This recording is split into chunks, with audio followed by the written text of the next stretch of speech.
మీ అందరికీ తెలిసే ఉంటుంది 9th August 2024న పశ్చిమ బెంగాల్లోని కలకత్తాలోని ఆర్జికర్ మెడికల్ కాలేజ్లో second year post graduate trainee doctor మౌమితా Debnath college క్యాంపస్లోని seminar హాల్లో శవమై కనిపించారు.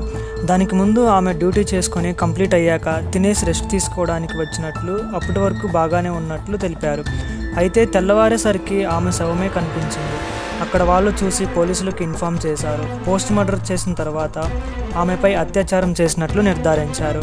అయితే ఈ సంఘటన భారతదేశంలోని మహిళలు మరియు వైద్యులు భద్రతను పరిశీలిస్తూనే సమగ్ర విచారణను కోరుతూ గణనీయమైన ఆగ్రహానికి మరియు దేశవ్యాప్తంగా నిరసనలకు దారితీసింది. పోస్ట్ మార్టంలో చంపే ముందు అత్యాచారం మరియు లైంగిక వేధింపులు జరిగినట్లు తేలింది. అయితే ఆమె జెనెటికల్ ట్రాక్ట్, పెదవులు, ఎడమ కాలు, కుడి చెయ్యి, ముఖంపై మరెన్నో చోట్ల లోతైన గాయాన్ని కూడా గుర్తించారు.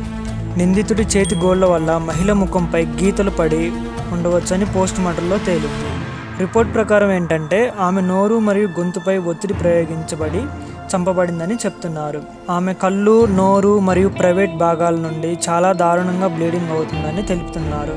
అయితే ఆమె జననేంద్రియ ప్రాంతంలో గాయాలు, వికృతమైన లైంగికత. ఇంకో విషయం ఏంటంటే 150 mg సీమెన్ తన బాడీలో ఉన్నట్లు పోస్ట్ మార్టం రిపోర్ట్లో తెలిపారు. అసలు ఒక మనిషికి అంత సీమెన్ రావడం అనేది అసాధ్యం. ఈ వైద్యులు మరియు బాధితురాలి తల్లిదండ్రులకు ఇది ఒక అత్యాచారం కావచ్చని నమ్మేలా చేసింది. కోల్కతా పోలీసులు అటువంటి వాదనలను పుకారులుగా భావిస్తున్నారు. తర్వాత ఆగస్టు 9న సంజయ్ రాయ్ అనే అనుమానితుడిని పోలీసులు అరెస్ట్ చేశారు. పోలీసు సంక్షేమ సంఘం సభ్యుడు. అతను శిక్షణ పొందిన బాక్సర్ మరియు కోల్కతా పోలీసులోని కొంతమంది ఉన్నతాధికారులకు సన్నిహితుడు. వైద్య కళాశాల సమీపంలోని పోలీస్ అవుట్పోస్ట్లో నియమింపబడిన అతను తనకు సన్నిహితంగా ఉన్న కొంతమందిని రోగులకు మధ్యవర్తిగా వ్యవహరించేవాడు. అతను 4 సార్లు వివాహం చేసుకున్నాడు మరియు గృహహింసకుడిగా ముద్ర ఉంది అతనికి. కోల్కతా పోలీసులు కథనం ప్రకారం అతను నేరం అంగీకరించాడు. నిందితుడి తల్లి తన కొడుకును సమర్థిస్తూ మరియు అతనిని ఇరికిస్తున్నారని చెప్తున్నారు. 13 ఆగస్టు 2024న కలకత్తా హైకోర్టు ఇప్పటి వరకు జరిగిన దర్యాప్తుపై అసంతృప్తిని వ్యక్తం చేస్తూ కేసును సెంట్రల్ బ్యూరో ఆఫ్ ఇన్వెస్టిగేషన్కి అప్పగించాలని రాష్ట్ర పోలీసులను కోరింది. అయితే రాష్ట్ర పోలీసులు తమ విచారణకు కొనసాగిస్తే సాక్ష్యాలను ధ్వంసం చేసే అవకాశం ఉందని కోర్టు చెబుతుంది. ఆర్థోపెడిక్ సర్జన్ మరియు కళాశాల ప్రిన్సిపల్ డాక్టర్ సందీప్ ఘోష్ ఈ సంఘటనను చుట్టూ నిరసనల మధ్య రాజీనామా చేశారు.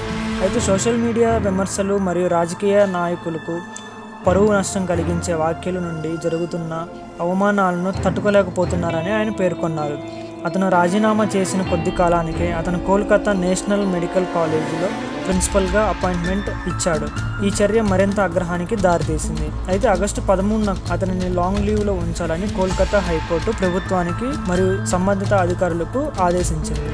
దేశవ్యాప్తంగా ప్రత్యేకించి వైద్య సంఘంలో ఆగ్రహాన్ని రేకెత్తించింది.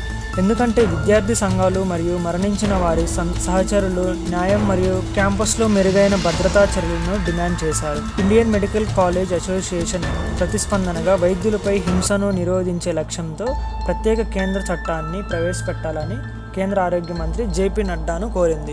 అయితే ఆసుపత్రులను సేఫ్ జోన్లుగా గుర్తించాలని కోరారు. వైద్య సిబ్బంది భద్రతపై తీవ్ర ఆందోళనను రేకెత్తిస్తూ ఈ దారుణమైన నేరానికి ప్రతిస్పందనగా దేశవ్యాప్తంగా రెసిడెంట్ డాక్టర్లు విస్తృత నిరసనలు చేస్తున్నారు.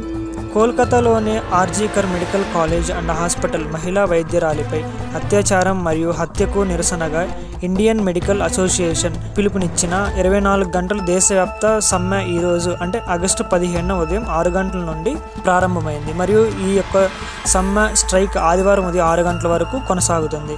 ఇందులో జాతీయ మహిళా కమిషన్ NCW 2 సభ్యులు విచారణ కమిటీ సంఘటన చుట్టూ ఉన్న పరిస్థితులను పరిశీలించిన తర్వాత తగిన భద్రతా సౌకర్యాలు ప్రాపర్గా లేని విచారణ మరియు రక్షణ లేని అని ఫ్లాగ్ చేస్తూ ప్రాథమిక పరిశోధన నివేదికను సమర్పించింది. IMO యొక్క దేశవ్యాప్త సమ్మెలో ఏది తెరిచి ఉంటుంది, ఏది మూసివేయబడుతుంది అంటే సమ్మెలో రేపు ఉదయం 6 గంటల వరకు 24 గంటల పాటు నాన్ ఎమర్జెన్సీ ఆరోగ్య సేవలను నిలిపివేస్తున్నారు. అయినప్పటికీ అన్ని అవసరమైన సేవలు నిర్వహింపబడతాయి మరియు ప్రాణ నష్టం జరుగుతుందని ప్రకటనలో తెలిపింది. వైద్య సమాజానికి మద్దతుగా దేశవ్యాప్తంగా ఉన్న వైద్యులు ఏకం కావడంతో బాధితులకు నిర్దిష్ట కాల వ్యవధిలో న్యాయం చేయాలని మరియు విధ్వంస ఘటనల్లో పాల్గొన్న వారికి తగిన శిక్ష విధించాలని IMO పిలుపునిచ్చింది.